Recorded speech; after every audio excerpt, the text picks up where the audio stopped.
The following podcast may contain spoilers.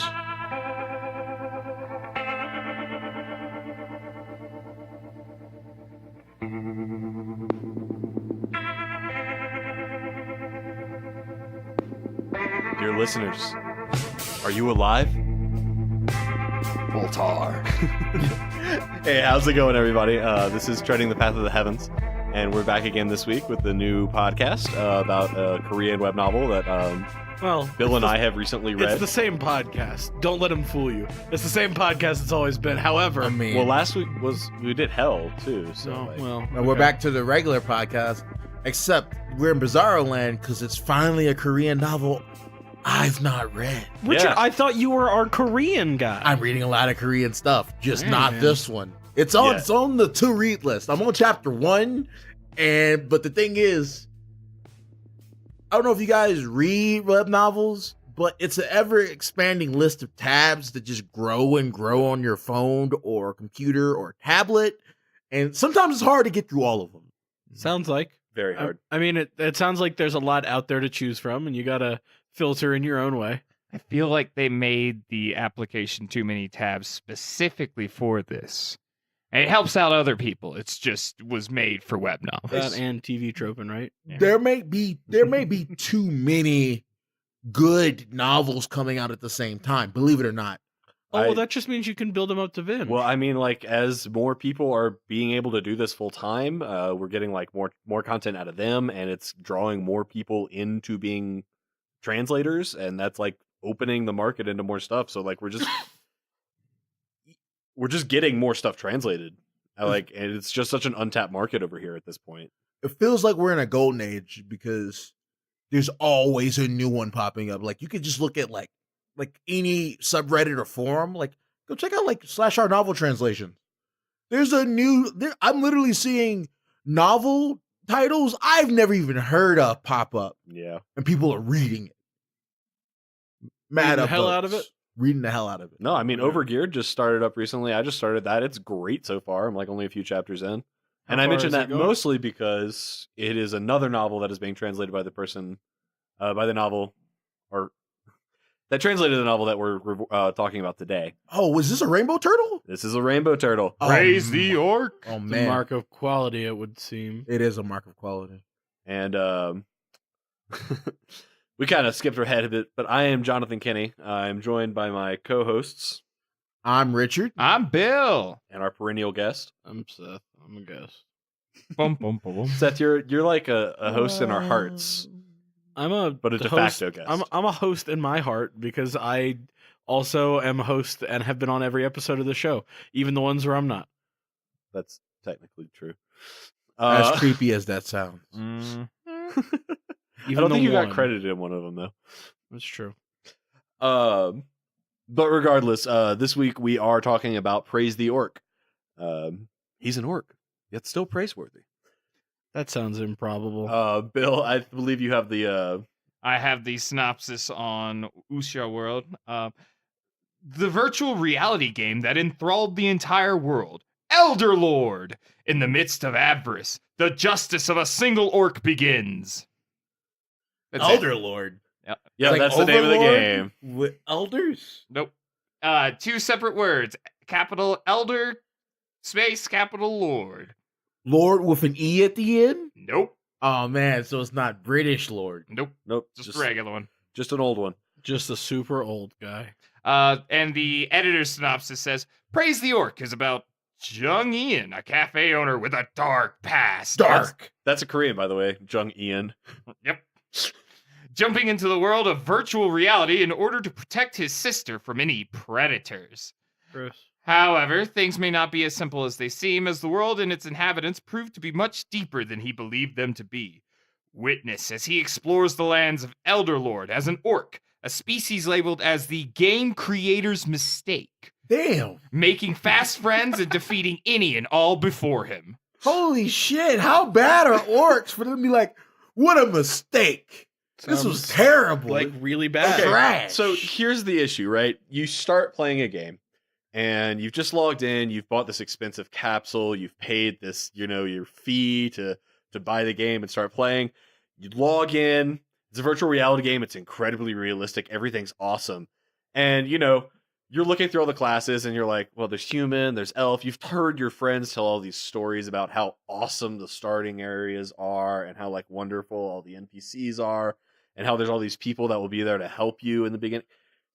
And then you see, or you see like, oh, cool, those all sound good. Let me, I didn't hear any stories about the orc though. Let me try that.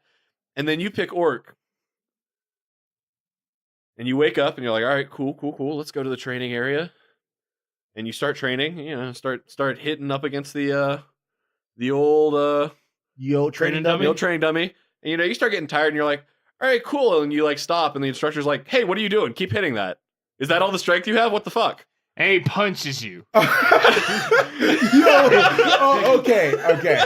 All right, I'm sorry. I'm getting EverQuest flashbacks right now where like you roll a troll and you start in like everywhere else starts in like a city or like a beautiful mound of trees and forests and flowers. You're a troll, you start in like an awful cave where if you make a wrong decision or the wrong move, they kill you. Incredible. You level slower than everyone. Everywhere hates you. And everything is unforgiving. Is this what's going on right now? Yes, absolutely. Every person is like, shitty apprentice. You're not worth shit. And there's like, try harder. Keep hitting it. You think your enemies are going to care on the battlefield? Yeah, it's hard. Nobody cares. Life's Keep working. hard. Like, these are the people that constantly surround you. And you have to like try your hardest and do your very, very best. Now the thing about playing Elderlord as a game, and everyone plays it, it's like Super WoW. It's like WoW VR. Super WoW, but deep dive VR. Yeah, essentially, it's very much it has a lot of similarities to Legendary Moonlight Sculptor in its structural setup. In that it is a virtual MMO, but it doesn't have like the Sword Art Online, like they're trapped in the world kind of issue. It has more of a like he's traveling between the world. He has a life on Earth and he has a life on in the game, and he's living both of them simultaneously. And like what's really fun is that like the story starts out and his life on Earth is much more important, and as the book progresses and more he experiences more things in Elderlord, like he starts to become the orc more than the human. Ooh. Yeah. And like the focus of the story, not even like just in terms of time spent, just becomes more and more on the Elderlord story and less on the Earth story. Elderlord has like a status window, as most MMO games would, but one of these statuses you can have is called assimilation rate. It depends. It's how into it you are. So like if you have a 50%, you know, you understand it's a game, but you're like, yeah, I'm in it to play it. You know, I'm a dude. So you feel 50% of what's happening. And your skills are 50% as effective. Ooh. So, that sounds. But so if you're 100%, yeah, if you're all that if you're a pain, committed all that RPer. feeling. Yeah, the game has an artificial cap of 90%. It won't go above that rating. For safety reasons, probably. For safety, exactly, yeah. Because like going above that like actually risks damage to the user, kind of a thing. Or that's, you know, the explanation given. This technology sounds awesome. And it is also, pretty sweet. I don't want to think about the dirty stuff in this world if your assimilation rate is high. but yes, our peers are just awesome. Yeah. The more like our peers are literally stronger than other people because the game rewards them for assimilating into the system and like believing they are who they are. For the first time in MMO history, the RPers are good. The RP servers are the hardest servers, not the PvP servers. Oh no, Jesus! It's one server, and it's all RP versus PvP. Yeah. And this is a really fun world because it is brutal. It is not like a balanced world in the sense like people are stronger. You get experience for killing users. Oh, PKers. And there is no penalty and no tracing PKers unless someone is watching you do it. Awesome. Damn. I love this game. So, already. like, when people say orcs are a mistake, orcs are literally hunted by other users of other races. Like, because they're like, oh shit, an orc user, easy prey. He doesn't have anyone to back him up, and he'll just give me a shit. He's basically a mob. Like they are literally like Oh. other people in Elderlord view orcs literally as mobs. Oh no! Yeah. So like whenever I say it's super WoW, imagine if the Alliance won and the Horde was like a little like piddling group of dudes. They're just by themselves. Yes. And everywhere else is Alliance territory, Yes. and you just get killed on sight. Yes. But see, here's the thing about this story, right? Enter our main character, Jung Ian, codename Raven. Oh, good old Raven. Because the fun part about Jung Ian is that he is not a person who is seeking his fortune.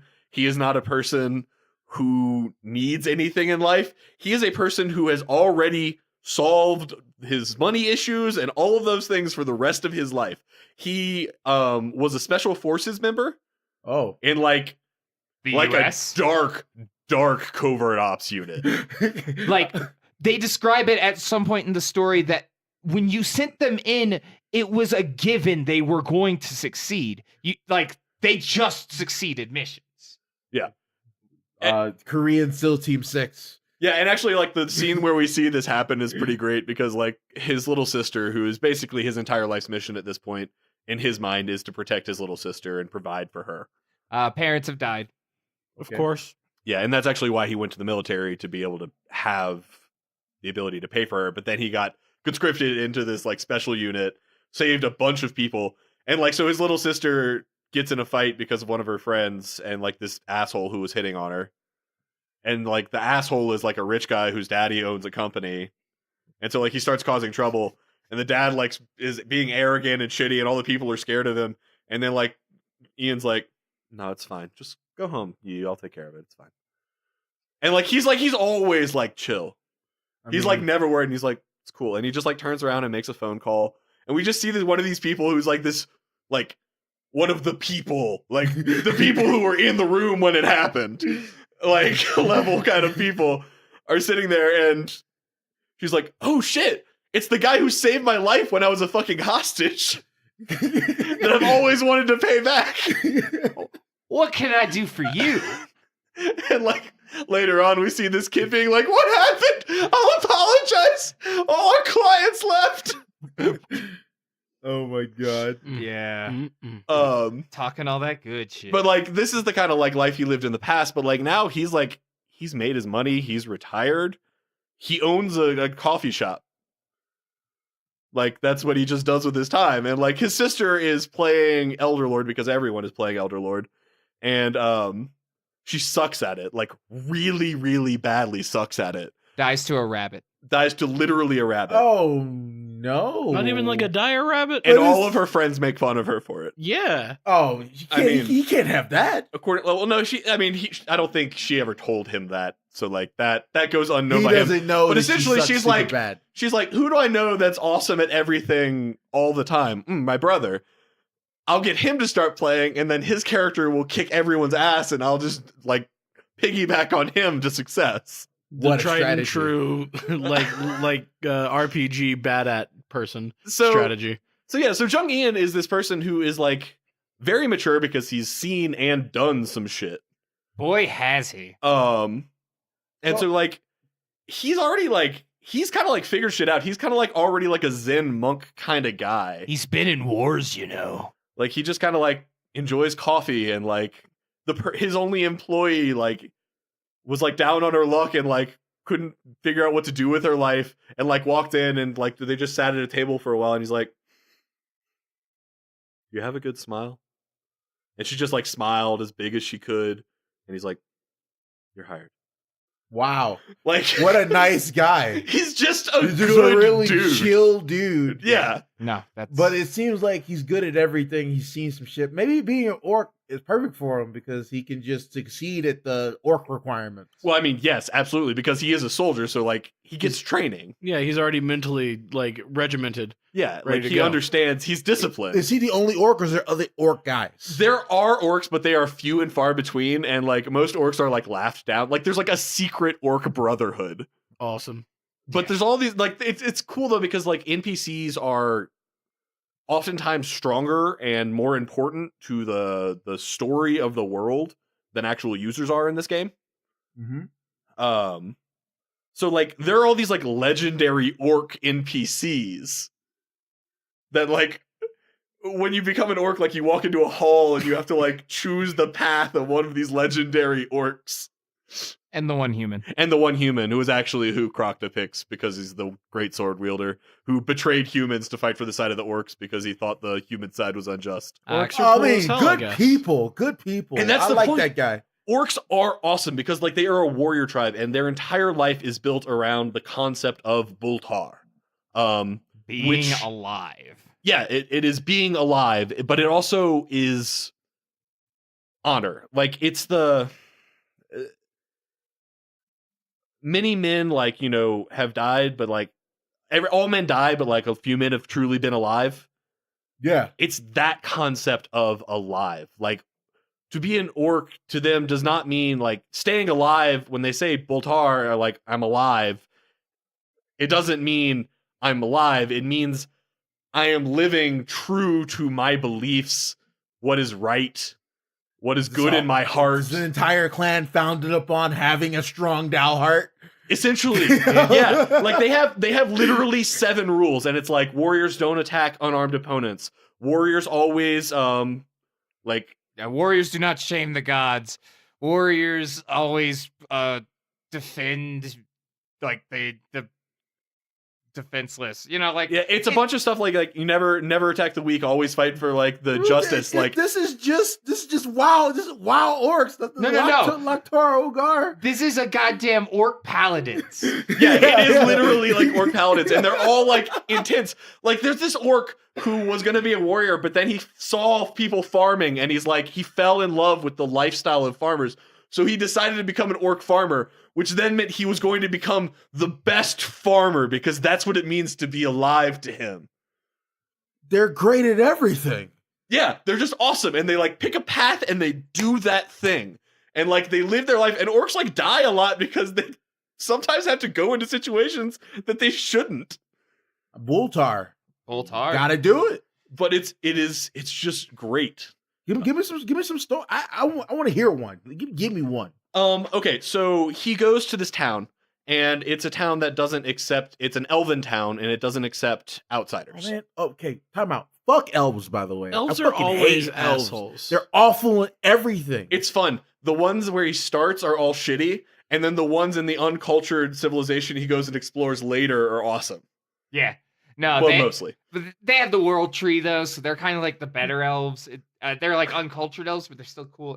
It's fine. But no, actually, elves do turn out to be shitty people in this one. Just mostly. everywhere. I mean, there's some good ones, but Yeah, no, take that back. The uncivilized ones were racist too. They were well, just. I mean, yes, but like the ones God. actually at the world tree were pretty cool. Why are they so consistently awful? I don't Yeah, know. elves are like they are consistently regarded as racist and just Pretentious at the snobby. very least, yeah, yeah. snobby. And Snobby's the a worst good way to people put pick it. them because elves are pretty. I'm gonna play an elf. Half elves That's are a just terrible reason the to pick an worst. elf. So that's The why only they do valid it. reason to pick an elf is because you want to enhance your magic or you want to be better with bows. It's it.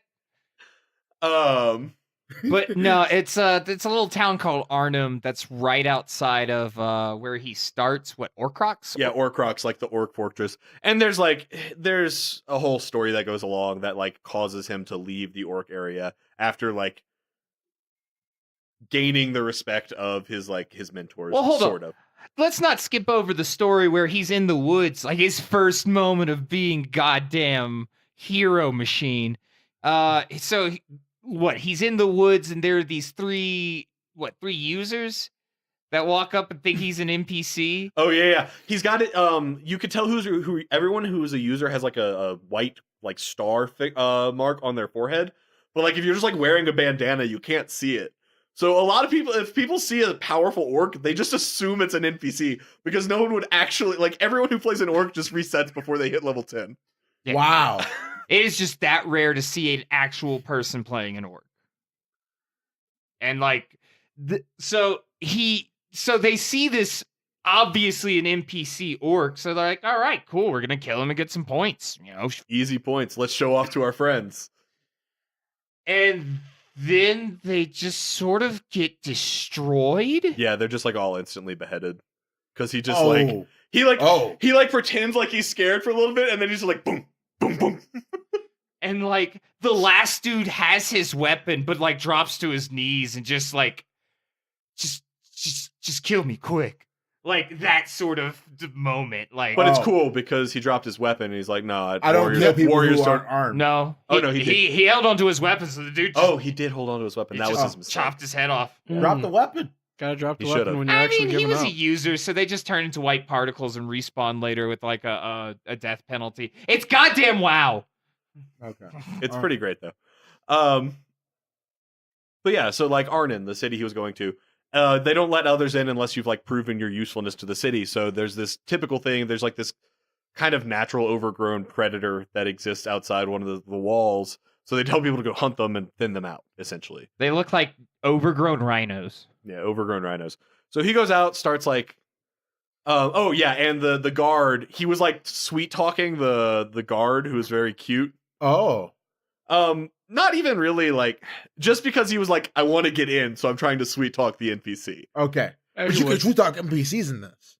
Yeah, you So can it's do that. LMS. No, and it is like NPCs are all individually, like every single one of them has their own AI. Every single one of them is unique. Every single one of them is incredibly realistic, has their own, like, is unique. Like, there's not a replacement for them. Yeah, If they die, they're just gone. They're gone from the world. There's a guy who's at the Orcrox fortress. He dies. He does not exist if anyone else spawns as an orc. Like, they just show up at the starting area and he's gone. People tell stories about him. Oh, shit. Yeah. They die of old age or they have to be killed? Oh, no, he was killed. But who It killed sucked. the Orcrox guy? Well, that's spoilers. I'm going to let you get into that. Yeah, Oh, that's no. Spoil it. Don't make them spoil it. I'm just saying, that's messed up. Who It killed was fucked up. the- It was the actually starting quite area fucked up. guy? It sucked. That's It sucked rude. real hard. But it is a anyways. major plot point for the story. So he's tasked to go fight these rhinos, but before he right, I'm does sorry. so, Yeah. he gets he basically gets silenced by this The guard. Because she's like, oh, shut up, and then casts a silence spell on him so he can't talk. Oh, is that bad? Not, Does he not cast really. spells? No, it sets up an awesome scene, so it's fine. He doesn't cast spells. He just swings a sword. Okay. He is an orc warrior. If I was a caster, I'd be so upset. I'm like, I'm never flirting with an NPC ever again. I didn't know they could just casually prevent me from casting all magic. She's like, it'll wear off eventually. It's fine. So he goes out and he's just this mute orc, like killing rhinos and shit. So he's doing that for a while, and then he sees someone else that's like about to get hit, and he's like, "Oh shit!" And he goes and saves him. And then the other guy's like, "What? Why did you do that?" And then he can't speak, so he just is like, "Thumbs up." And then he like runs off and goes tell somebody else. Cool. And then like that guy like sees what he's doing, like going and helping other people, and they just kind of form this squad that's like the rescue squad that goes around and helps people that are in trouble. incredible. So he becomes like a superhero, orc superhero. Yeah, exactly. And he starts like people are just like, thumbs up, orc. This It's is super awesome. cool. Yeah, and every time they do it, they just like look at each other and they're like, Yeah. thumbs up just Thumbs becomes up. like a signal. so that happened through the night. And at the start of the next day, this one guy shows up and he's like talking and all this good shit because he's like got all this high level equipment and he's bringing these girls with him and he wants to look impressive. And he sees an orc. He's like, oh, an orc, free experience. Let's go do it. I can look good in front of these bitches. It's like, Sorry, I'll guys, kill keep doing it. I'll kill this Mm. orc monster that before he hurts you, ladies. Oh Nice. no. He gets bodied. And everyone's like, don't do it. And so Crocto beats the shit out of him. He doesn't kill him because then the guy like drops his weapon and everyone's like, he's like, oh God, I'm going to get killed. And everyone's like, kill him, kill the motherfucker, kill him. And then like, he's like, no, it just shakes his head. And they're like, why? And he's like, crap, I can't speak. So he just walks over to this rock and carves into it. A warrior doesn't attack unarmed people. Oh, that's sick. That's so sick. Is that just there forever now? Yeah. Oh, that's so And then he sick. just gives a thumbs up, and everyone's like, "Yeah, Crocta!" And so like Oh yeah, by the way, he became named Crocta when he actually became a warrior. Up until that point, he didn't realize it until this point, but no one had asked him what his name was. Like none of the actual orcs had ever asked him his name. And then when he became a warrior, they gave him a name, and then they were like, "What is your name?" And it was like Crocodile. Well, he chose it. I guess. He had a name. He had a name, and he spoke it. It was like within the deep recesses of his being, which is like, like a friggin' shaman mind trance. Oh, so basically in orc society, you're not an orc until you're a warrior. Or a shaman. Or a shaman. But Till you've become acknowledged by other orcdom. Pretty much, yeah. So he did not have a name. He was just a dude. He was just an apprentice. He was just a shitty, worthless apprentice until he became a real orc. Man, orcs sound like the best race. They are definitely the best race. And only a few actual players realize this. That's why there's a small, tightly band group of orc players. Because they're all just like cool bros who are like, yeah, orcs, Boltar. Oh man, I really hope that a deep plot line is that there is a cabal of high-level orc players that fund everybody else killing the lower-level orc players, so they don't have too many orcs. So not everybody finds out how good orcs are. No, that's never gonna happen. That would never happen because that's not what orcs are about. Every single person that actually gets into orcs is like super about Boltar. Yeah, everyone who's into orcs wants more people to be into orcs. I see. Like there's just a good huger shaman who's like #1 orc Magushui. Yeah, no. And every time he like posts anything, you always see all these responses that are like, "Shut up, orcs are terrible. Reset your character." And that's the thing. Like, these things are recorded. Like, YouTube exists. It's called like UVid, but YouTube exists, and people take Elderlord videos, and those are what top the charts. Everybody watches Elderlord videos. Of course. So like all of these things that he does keep getting like recorded and posted, and people are like, who's this orc? This orc is mysterious awesome. orc NPC because he always wears a headband, so no one knows he's a user, and so everyone assumes he's this orc of justice. He gets fan clubs. He has 3 distinct fan clubs. He has 3 distinct fan clubs, the first of which is the answer to the subtitle of the story, because it is the fan club is literally called "He's an Orc, Yet Praiseworthy." Because he just like, okay, so whenever he goes around saving people, like he saves so many people for so long that like the person who, like one of the guys from the city, like not the mayor, but like a couple steps down, comes out and is like, all right, look, I will make you an honorary citizen if you do this for like 2 days. And like, he sets up a brigade, the Arnhem Rescue Brigade, where he just has a rescue sash and he goes around helping people. And that's a tradition from then on. There's just an official rescue squad outside of the thing from then on. He has altered the landscape of this game. And he does it everywhere he goes because he's so fucking sincere. By the way, his assimilation rate like hits 80s when he like at the beginning of the game, which is like where the top people are. Actually, the top people were like in the 70s. Yeah, nobody wants to go that high because it hurts so much. And so but he didn't put any limit on his assimilation because he's like, no, I'm into this. And that's like the fun part about this story, because Jung Ian as a human is kind of done with life and kind of doesn't like where humanity is. He feels like it's dirty. Like there's a lot of people that backstab each other, and like, I mean, he's seen the dark parts of the world. So like, he knows that part of humanity and he doesn't like it. And so when he meets the orcs, he's like, this is how people are supposed to be. And he so falls in love with that concept and like that honor, that Boltar, that like he assimilates into the game because like he wants it to be real. Yeah, no, he the more he connects to the NPCs around him, the more he like feels these aren't artificial intelligence. These are actual beings. And the more he feels that way, the more it is real to him. Thus, the better he can perform. These people are better than real people, so they're real to me. He's Westworld. It's a very, very fun story in general, but like, this is really the Boltar essence is really where it diverges from Legendary Moonlight Sculptor. Like, Legendary Moonlight Sculptor is about weed gaining levels and skills and abilities and using them to ridiculous effects. Praise the Orc is about an orc that is falling in love with the world and becoming stronger as a byproduct of that. Yeah, no, he gains strength errantly.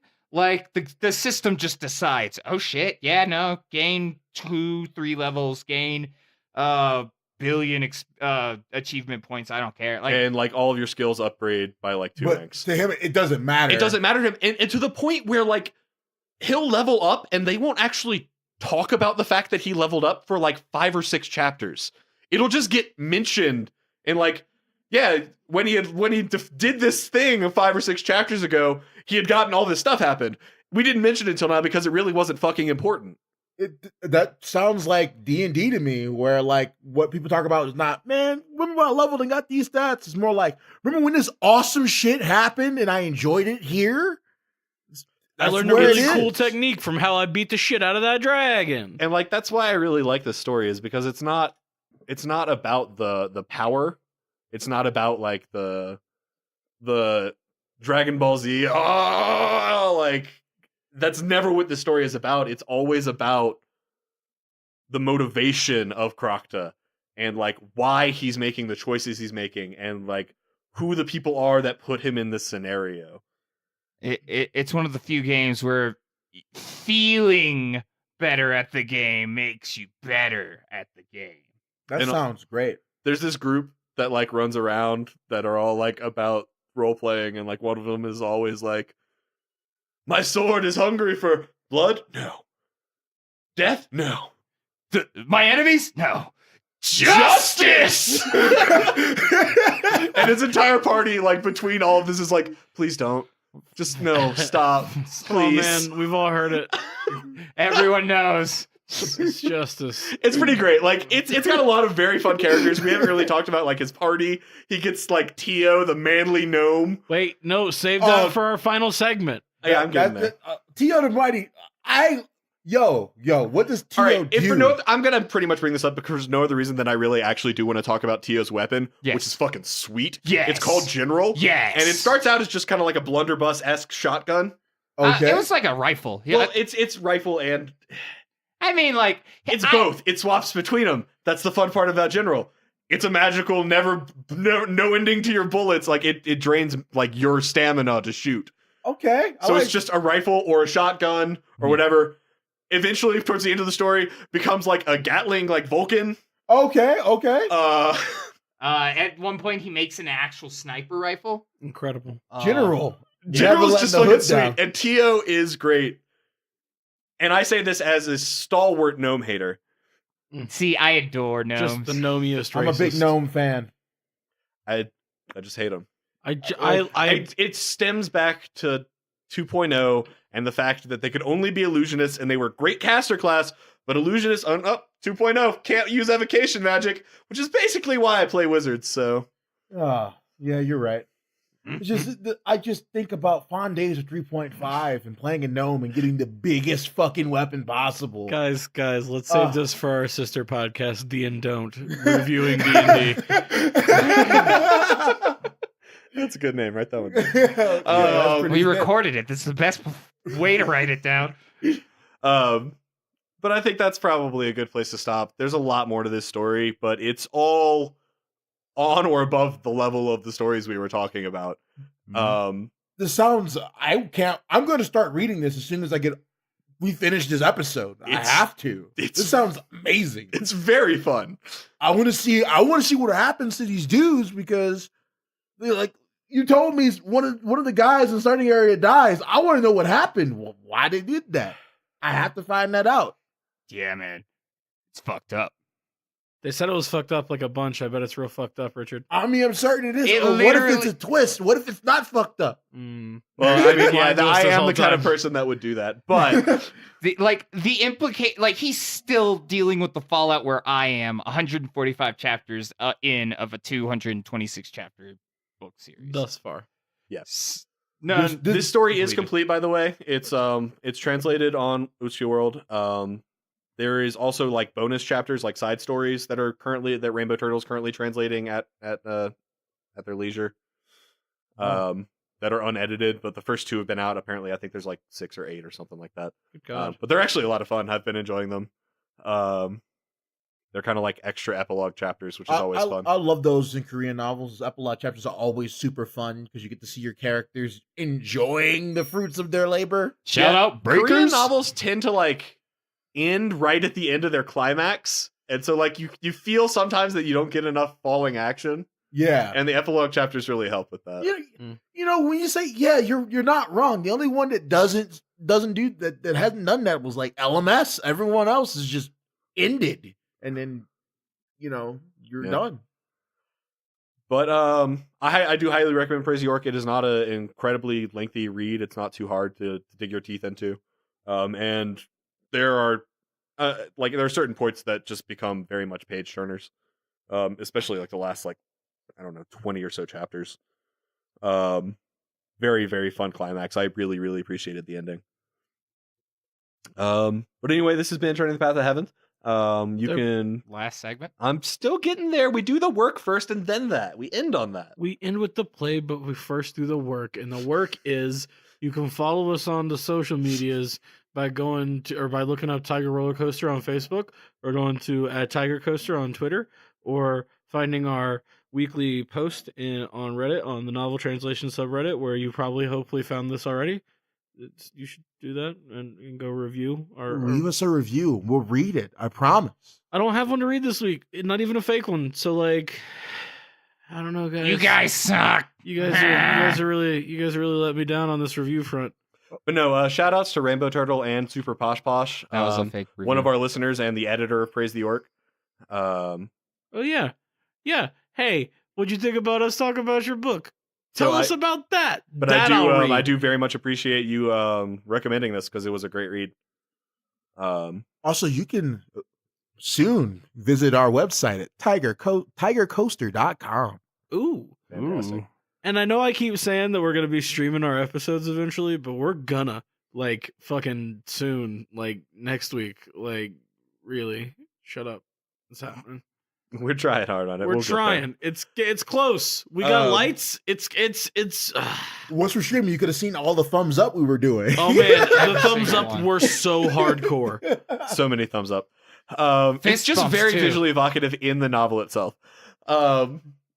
But anyway, this has been Turning the Path of the Heavens. Thank you so much for listening. Please review us on iTunes or wherever you listen to podcasts. Subscribe. Tell a friend about us. If we review a novel that you particularly like, use us to recommend novels to your friends. Yeah, it's like a 30-minute version of what you can't bear to do to your friends. We'll do it for you. But we do very much appreciate you listening. Thank you very much. And we'll see you next week. Let's see, we just did Arthuretta Korean, so we're up for a Chinese novel. I think we're going to be doing King's Avatar next, King's right? Avatar, probably my favorite Chinese novel. It's really good, guys. Nice. Well, I'm going to be trying to dig my teeth into that for next week. All right. Well, that brings us to our final segment, which is we didn't even get to talk about, where we talk about some of the ridiculous shit in these books that we haven't even gotten to discuss in the whole podcast that we just damn did.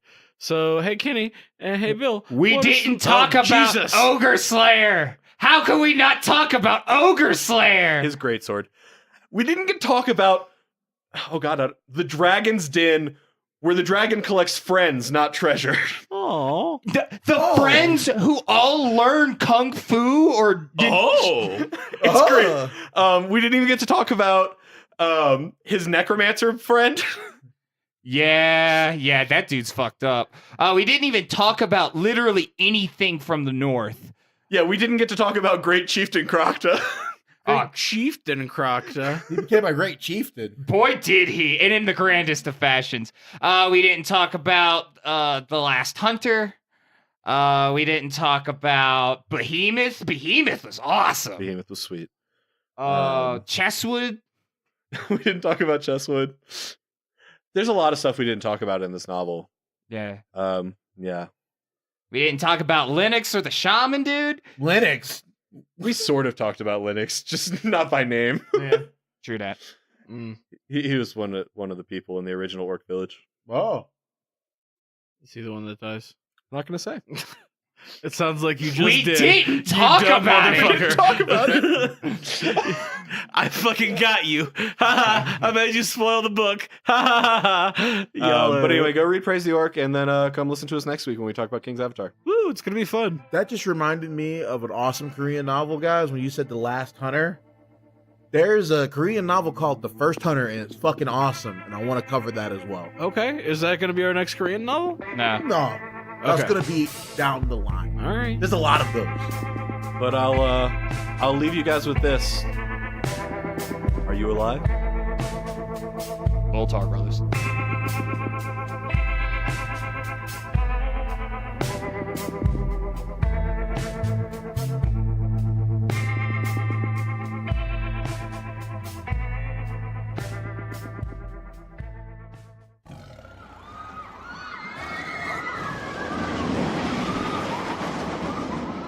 Tiger Rollercoaster Productions. Tigers are scary. You try to get off.